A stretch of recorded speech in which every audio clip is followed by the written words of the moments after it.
Welcome the Lord's chosen. The most terrifying thing you can do to the world is evolve quietly. They don't talk about that part. The part where you don't announce the glow-up, you just vanish from the circus and return unrecognizable. No drum roll, no reintroduction. Just a shift in your energy that turns familiar rooms into interrogation chambers and former critics into confused spectators. Here's the truth. People aren't spinning because you changed. They're spinning because you didn't ask for their permission to. Fact. Psychological studies show that people often react with discomfort, even hostility, when someone disrupts their known identity patterns. Not because they hate you, but because your growth exposes their stagnancy. You're not being cryptic. You're just no longer translating your power into palatable pieces for public comfort. You're not being distant. You're just protecting the version of you they no longer have a password to access. And here's the plot twist. They think this is revenge. Nah, this is evolution without apology. This is transformation with no press release. This is what happens when the chosen one stops playing small and starts building an empire in silence. The best part? You didn't need to get even. You just got impossible to figure out. Number one, you outgrew their language, so now your silence isn't mystery, it's encryption. You outgrew their language, so now your silence isn't mystery, it's encryption. They don't realize it. But they're trying to read you with an outdated manual. What used to work, probing questions, guilt trips, passive aggression, flattery, it doesn't land anymore. Not because you're being cold or distant, but because you've shifted into a version of yourself they never prepared for. You're not harder to read, you're just no longer readable in their language. Before, you explained yourself. You softened your words, made yourself smaller, more digestible. You gave context when you didn't have to. You translated your depth into surface-level sound bites just to keep peace. But that old version of you, the one who over-explained, overshared, overcompensated, is gone. You've evolved, and with that evolution came a new internal language. Now you move with intention. You speak less, not to create suspense, but because most things no longer require your commentary. You've realized not everyone deserves access to your clarity. They hate it, but they don't even understand what it is. They feel disconnected, but they think it's your fault. What's actually happening is they no longer hold the tools to access you. They're trying to plug into a system you've upgraded. It's like they're using a cassette tape in a world of encrypted files, and the more they try to decode you with outdated tactics, the more frustrated they get. They call you changed with a bitter tone, but what they really mean is unreachable. Your silence is not a wall. It's a boundary written in a language they never learned. You're not hiding. You're just no longer broadcasting. You don't shrink for comfort. You don't clarify to be liked. You've become someone who speaks fluently in actions, energy, and elevation, and to those who never planned to grow with you, that kind of silence is maddening. Because now your existence requires emotional intelligence to access, and that's a language only the evolved understand. Number two, you stopped explaining, that's when the panic started. You stopped explaining, that's when the panic started. Not because you became cruel or distant, but because they realized their control depended on your need to constantly justify yourself. As long as you kept explaining, they had leverage. Every word gave them space to twist, judge, guilt trip, or gaslight. But when you stopped handing over explanations like peace offerings, the power dynamic flipped and they felt it instantly. People don't want your clarity, they want your vulnerability disguised as explanation. They want to hear your reasons so they can poke holes in them, reframe them, or use them later. Your explanations were never for understanding, they were fuel for their comfort. When you said, "I'm doing this because I need peace," they heard, "Let me find a way to make you feel guilty for that peace." So eventually, you just stopped. You learned that silence isn't passive, it's a decision, a boundary, a refusal to argue for your own worth. And suddenly they were scrambling, not because you did anything loud, but because you withdrew the blueprint they used to access you. You removed the access key. They kept looking for the version of you that over-explained, that softened your truth to keep the peace. But you weren't performing anymore. You weren't asking for understanding, you were simply choosing yourself. Now they call you closed off, difficult or different. But the truth is you just stopped handing over free emotional labor. You no longer owe anyone a play-by-play of your healing or decisions. If they're confused, let them sit with that. If they're uncomfortable, that's not your burden to soothe. You're not being rude, you're being free. And freedom, especially the quiet kind, unnerves people who only felt powerful when you were busy explaining your every move. You stopped explaining, and in doing so, you ended the performance they mistook for access. Number 3, you're no longer reacting, which means they've lost access to the switchboard. You're no longer reacting, which means they've lost access to the switchboard. That's what really bothers them. Not your silence, not your distance, but the fact that their usual tactics no longer get a rise out of you. They press the same buttons they always did, but nothing lights up. No argument, no emotional breakdown, no need to defend yourself. Just calm, just presence, just you, choosing not to respond. For a long time, your reactions were a kind of currency. They gave people power. If they pushed hard enough, you'd explain, cry, fight back, prove your point, or try to make them see your side. But now, you're not even entering the conversation, and that lack of response speaks louder than any argument ever could. It tells them you've reclaimed control of your own emotional world. They're not used to this version of you, the one who doesn't flinch, doesn't fold, doesn't feed their drama. They keep provoking because they're trying to bring back the old you, the one who overextended, the one who felt the need to make peace even when you were at war internally, the one who kept returning to conversations that left you empty. But that version of you doesn't exist anymore. What scares them isn't your silence, it's your stability. You're grounded now, not numb, not cold, just clear.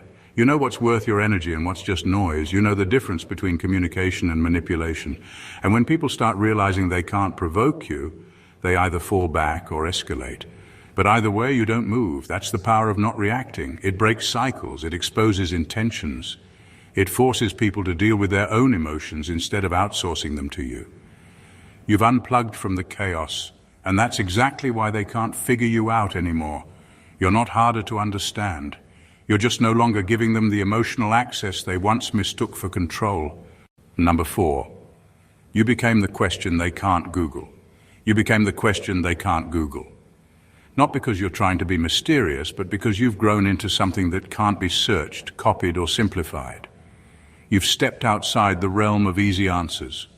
You're not a formula anymore. You're not this means that. You're complexity wrapped in clarity, someone who can't be decoded with surface-level thinking or old labels. They're used to putting people in categories, simple ones, friendly, difficult, sensitive, cold, loyal, dramatic.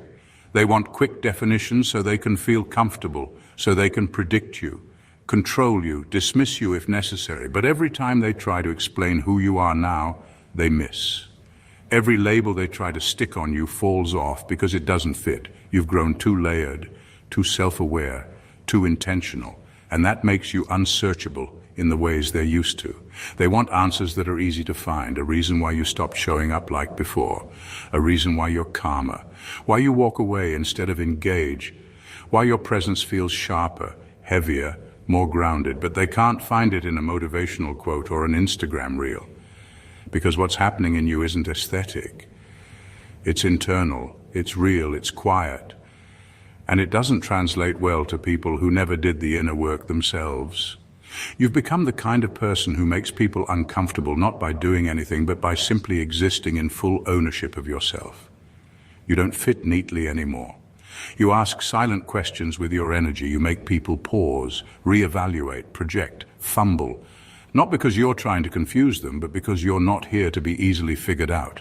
You're not a keyword, you're not a hashtag, you're not a case study. You are the living proof that growth, when done right, becomes something that even the best algorithms can't recognize. And that makes you powerful beyond search results. Number 5, you didn't disappear. You just started orbiting outside their gravity. You didn't disappear. You just started orbiting outside their gravity. You're still here, still living, still moving, but not in their pull anymore. And that shift unsettles them, because before they were the center. Everything you did had to pass through their opinion, their needs, their moods. You used to adjust yourself constantly just to stay within their comfort zone, but not anymore. Now, you operate on your own frequency. You've built a new center yourself. You don't need their validation, their reaction, or their permission to move. And that's what really has them spinning. It's not that you ghosted them. It's not that you cut them off completely. You just stopped orbiting around their chaos, their ego, their narratives. You broke free, and they can't stand that kind of freedom, especially when it's calm and quiet. They still see you. Maybe from across a room. Maybe on a screen, maybe in conversations where your name still holds weight, but they can't pull you in anymore. They can't tug at your emotions or reroute your decisions. That power is gone. And now they're left confused, dizzy, trying to figure out why things feel different but can't quite name it. What bothers them most is that you didn't leave in flames. You didn't storm out. You just started moving differently, detached from their drama, untangled from their expectations. You're still present but unreachable, and that's more unnerving than any loud exit ever could have been. They feel it even if they don't say it, the lack of control, the shift in dynamic. You're not reactive anymore, you're intentional. You move like someone who doesn't need to prove anything. That kind of energy isn't rebellious, it's sovereign. And people who were used to being your anchor don't know what to do when they realize you've become your own gravity. Number 6, you gave up the performance. That's when your presence started haunting them. You gave up the performance. That's when your presence started haunting them. Not because you became someone else, but because you finally became yourself and stopped apologizing for it. You used to wear masks to keep things smooth. You made yourself softer, smaller, more agreeable. You translated your thoughts carefully so no one would feel uncomfortable. You played the role they were most comfortable with. Whether it was the helper, the listener, the peacemaker, or the one who never made too much noise. But eventually, pretending became too heavy. You got tired of rehearsing your identity just to be accepted. So you stopped performing, you stopped doing emotional acrobatics for people who wouldn't do the same for you. And once that happened, something strange occurred. Your presence, in its raw form, started to disrupt people. It wasn't because you were loud or confrontational, it was because you were real. You didn't shrink in conversations anymore, you didn't dress your truth up in disclaimers, you didn't laugh at things that weren't funny or agree just to keep the peace. And that made people uncomfortable. Not because you were doing anything wrong, but because your authenticity exposed their performance. People still playing roles feel threatened by those who don't. When you walk into a room fully grounded in who you are, it highlights how much others are still pretending. Your presence becomes a mirror they didn't ask to look into. And that kind of reflection can be hard to face. You didn't change to scare them, you just stopped hiding. And the version of you that no longer plays along can't be controlled, guilted, or silenced. That's why it haunts them. Not because you've become someone they don't know, but because you've become someone they can no longer manage. You're no longer putting on a show, and when the mask drops, only the truth remains. Some find that liberating, others find it unbearable. Number 7, you're no longer breaking cycles. You're building something they've never seen before. You're no longer breaking cycles. You're building something they've never seen before. There was a time when all your energy went into undoing damage, escaping patterns, surviving dysfunction, proving you weren't what they labeled you as. It was exhausting. Necessary but draining. Every step felt like resistance. Every decision had to be justified. But you did the work. You broke the loops. And now you've stepped into something even more powerful, creation. You're not just reacting to the past anymore. You're not trying to outrun it or constantly fight what hurt you. You've outgrown that stage. Now you're creating a future that doesn't resemble anything you were handed. You're not just healing from the fire. You're building with the ashes. And the thing is, they can't track this version of you. They don't have a reference point for what you're doing because it's not familiar. It doesn't follow the script they thought you'd stick to. When you were breaking cycles, they could still make sense of it. Even if they didn't like it, they could understand it. You were still tethered to the past, just in resistance to it. But building requires vision, discipline, imagination, silence. That scares people who can only comprehend survival, not evolution. What makes it worse for them is that they can't sabotage what they can't see. You've stopped broadcasting your next move. You've stopped asking for advice from people who've never been where you're going. You've moved inwards, become more strategic, more self-assured, more grounded, and they hate that. Not because you've wronged them, but because your future no longer needs their permission, their validation, or their presence. This isn't rebellion, it's reinvention. You're not burning bridges, you're building doors to rooms they don't even know exist. You've stopped running from the past and started designing a future so different it doesn't even include the old blueprint. And that's the real threat. They can't sabotage what they can't even begin to understand. Number 8, You killed the old version of yourself quietly, and they keep trying to resurrect a ghost. You killed the old version of yourself quietly. No grand exit, no dramatic goodbye, just a slow, private decision to stop being who you had to be to survive. And because you didn't announce it, they didn't notice. They still think that version of you exists, the one who tolerated the bare minimum, made herself available at the expense of her peace, laughed when things weren't funny, apologized for having needs, but that person doesn't live here anymore. Now they're trying to interact with a memory. They're talking to a ghost. They show up with the same tone, the same assumptions, the same tactics that once worked, and they get met with stillness, boundaries, detachment, and it confuses them, it frustrates them, because they're looking for a reaction from someone who's not even here anymore. What they don't understand is that your transformation wasn't cosmetic. It wasn't just a new routine or some pretty words on a timeline. It was deep, root level, uncomfortable. You had to face parts of yourself that no one clapped for. You had to let go of habits that made you feel safe but kept you stuck. You had to mourn the version of you that made everyone else comfortable but quietly destroyed you in the process. And now you're standing in a new skin, calmer, stronger, quieter, but undeniably different. And they weren't ready for this version. They don't know how to engage with someone who no longer bends, explains, or plays along. They're trying to use the past as a blueprint, but it doesn't apply here. That map is outdated. The path has changed, so they fumble. They repeat old scripts, hoping you'll return to your role, but you don't. You've outgrown it. You've buried it. And every time they try to resurrect the ghost, they're met with the unsettling truth. The old you is gone, and in her place stands someone they never expected to meet, let alone understand. Number 9, you stopped serving tension. Now they're starving for a reaction. You stopped serving tension. They're used to it. The emotional fuel they harvested from your defensiveness, your need to explain, to prove yourself over and over again. Every time you tried to justify your choices, every time you bent over backward to make things right in their eyes, you were feeding their appetite for conflict without even realizing it. It was like you were the main course in their drama buffet, always available, always on demand, but you quit the menu. You withdrew the ingredients they thrived on.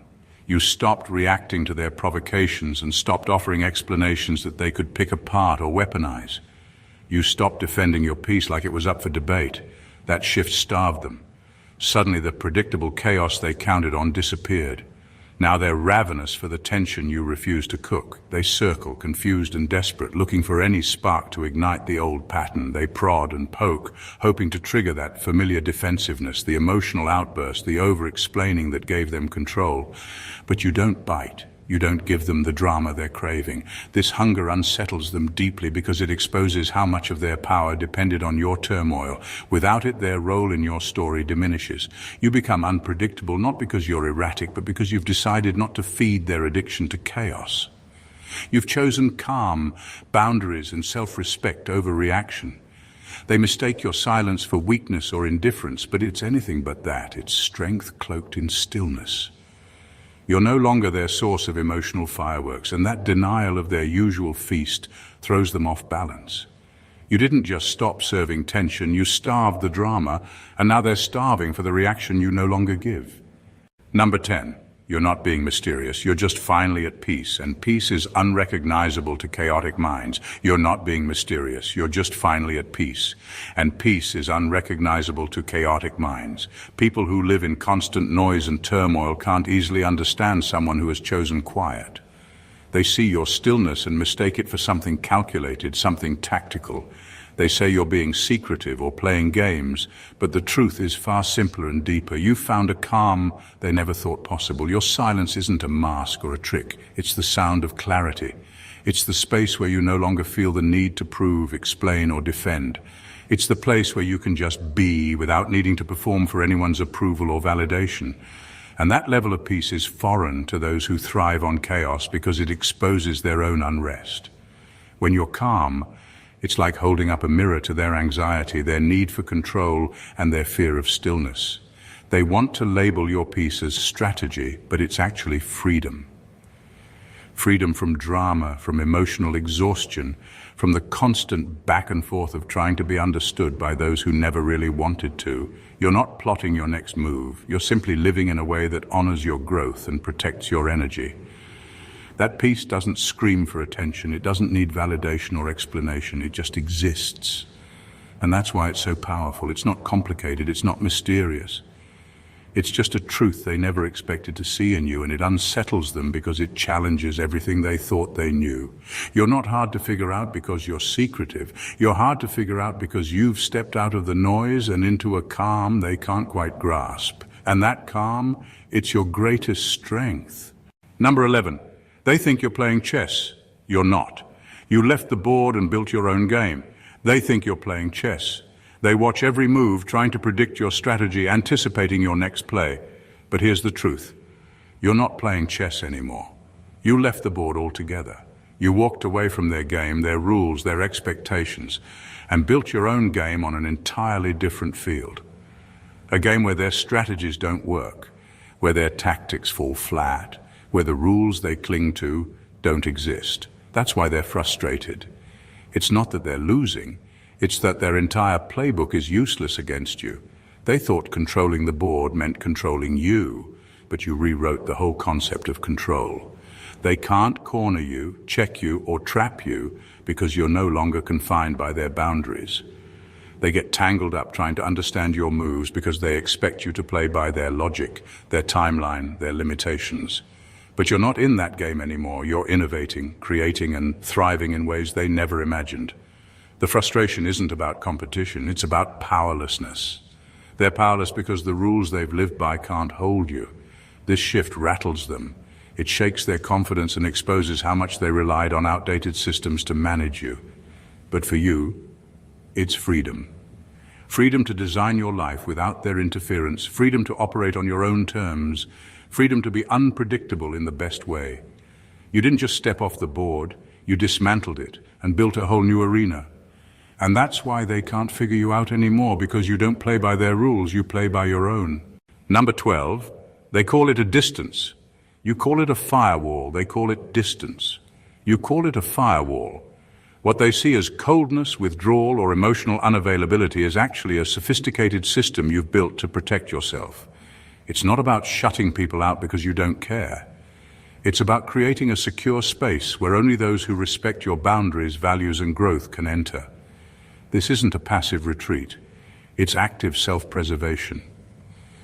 A digital age metaphor for emotional intelligence and self-respect. Your boundaries aren't walls made to trap or isolate. They're lines of code, carefully written and constantly updated to keep harmful energy and toxic behavior from infiltrating your life. Think of it like a security protocol that checks every interaction, every relationship, every demand for your attention. If someone hasn't upgraded, meaning they haven't evolved, respected your needs, or matched your level of awareness, they get automatically denied access. No error messages, no second chances, just a silent block that preserves your peace and sanity. This firewall isn't about punishment or revenge, it's about survival. It's about recognizing that not everyone deserves the bandwidth of your time and emotion. It's about refusing to let outdated expectations, manipulations, or disrespect consume your mental and emotional resources. This is you taking control of your personal ecosystem, ensuring it runs smoothly without glitches caused by people who drain rather than contribute. What makes this so powerful and so misunderstood is that a firewall is invisible. You might be present, engaged on the surface, but beneath your system is actively filtering.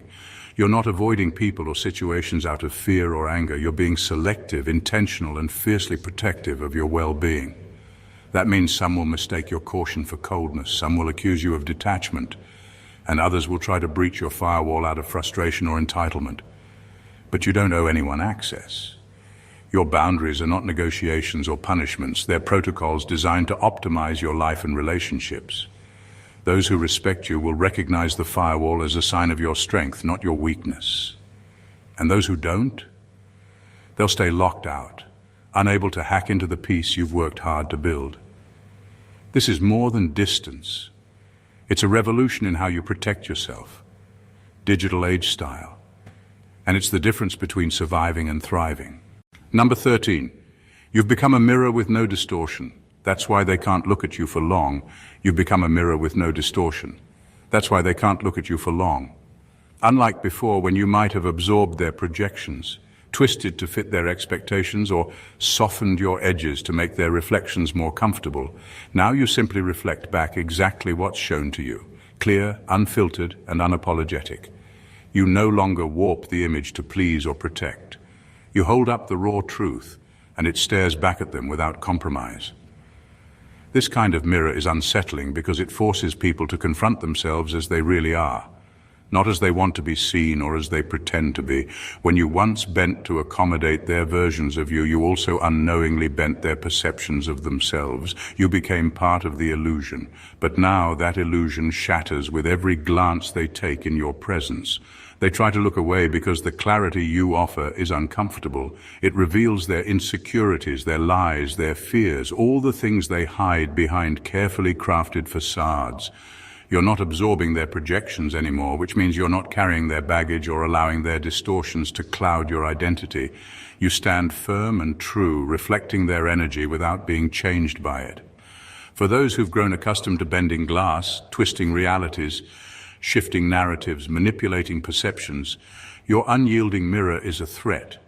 It exposes their distortions and calls out the disconnect between who they present and who they actually are. It disrupts their comfortable self-deception. Your reflection doesn't flatter, ignore, or excuse.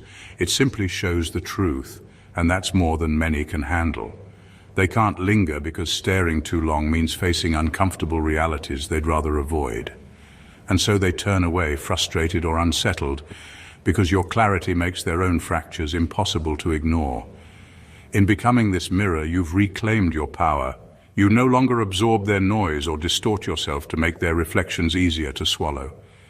You're a true reflection, pure, steady, and honest. And that truth is your greatest strength and their hardest challenge. Number 14. Your lack of revenge is the most violent act of all. Your lack of revenge is the most violent act of all. While they expected fireworks, explosions, and chaos, you chose silence, endurance, and growth. And that choice cuts deeper than any retaliation ever could. By refusing to play their game of back-and-forth hostility, you flipped the script entirely. You didn't respond with anger or spite. You responded with something they can't attack: your evolution. Every insult, every slight, every attempt to hurt you was met not with equal fire, but with steady resilience. They wanted to see you crumble, to break, to lash out in ways they could justify and then mock. Instead, you simply kept moving forward, changing, becoming better, not for them, but for yourself. And that slow, relentless rise invalidated their attacks without a single word. Revenge demands energy, reaction, and a shared battlefield. You withdrew from that battlefield, choosing a terrain where they have no weapons and no foothold. Your progress is the quiet rebellion they can't understand because it's not loud or dramatic. It's lasting. It erodes their power in a way that's invisible but undeniable. By outlasting, you denied them the satisfaction of seeing you respond on their terms. You took away their narrative of victim and aggressor and replaced it with a story of survival, growth, and self-mastery. You became proof that their attempts to hurt you only made you stronger, more whole, and less dependent on their validation or approval. This kind of victory is disarming because it refuses to engage in violence on their level. It's an act of strength disguised as patience, a power so deep that it doesn't need to prove itself with noise or spectacle.